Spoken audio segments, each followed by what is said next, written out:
Tapi kalau dipakai pertahanan, mungkin bisa digunakan data kedalaman ataupun layarnya di laut tadi, di mana kapal selam supaya tidak dideteksi, dicari kedalamannya tadi yang layarnya tentunya yang pekat atau tidak.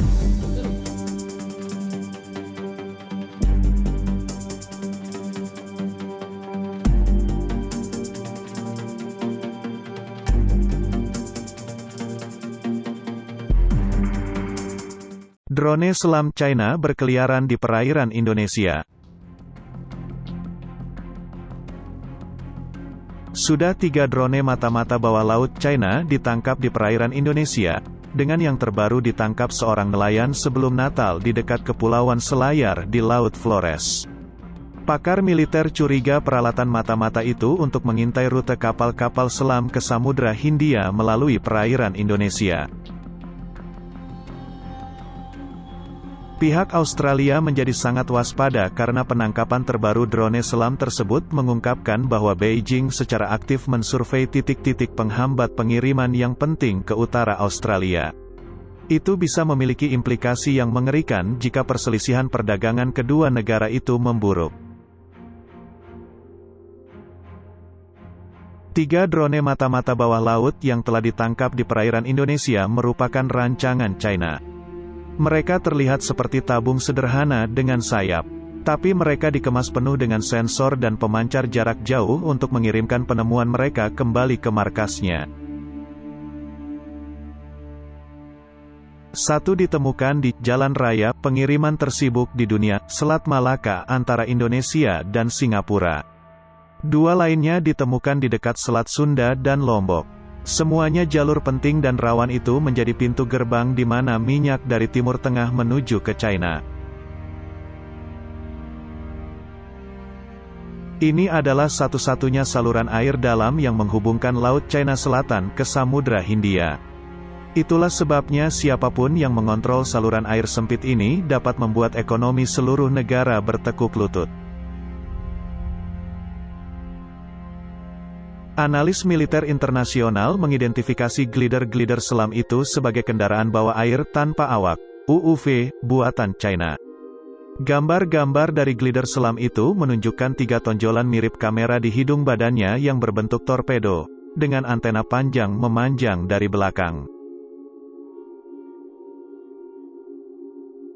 Tidak ada mesin. Namun desainnya yang seperti glider yang memungkinkannya untuk berenang ke depan melalui air dengan berulang kali menyelam dan naik. Ini memungkinkan mereka untuk tetap aktif di laut selama lebih dari sebulan. Akademi Ilmu Pengetahuan China bangga dengan desainnya, yang pada Desember tahun lalu menyatakan bahwa mereka telah merilis selusin drone Sea Wing ke Samudra Hindia.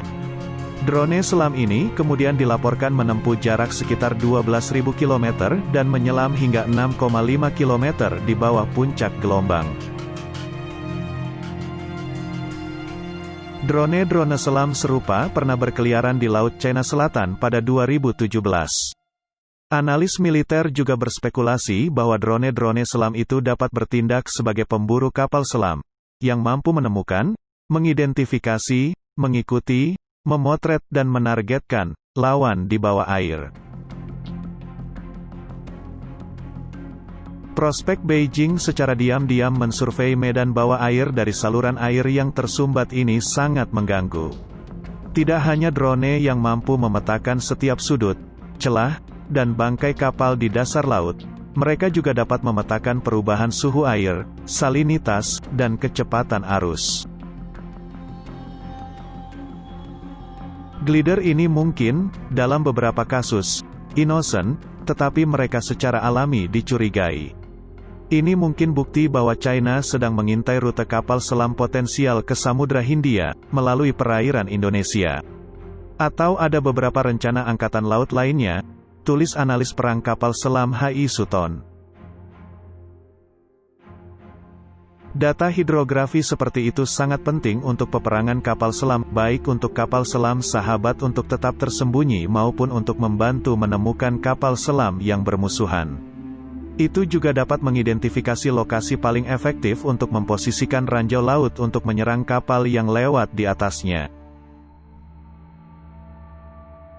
Rute-rute ini, Selat Sunda dan Selat Lombok, mungkin penting di masa perang, tulis Sutton, seperti dikutip news.com.au, Jumat, tanggal 1 Januari tahun 2021.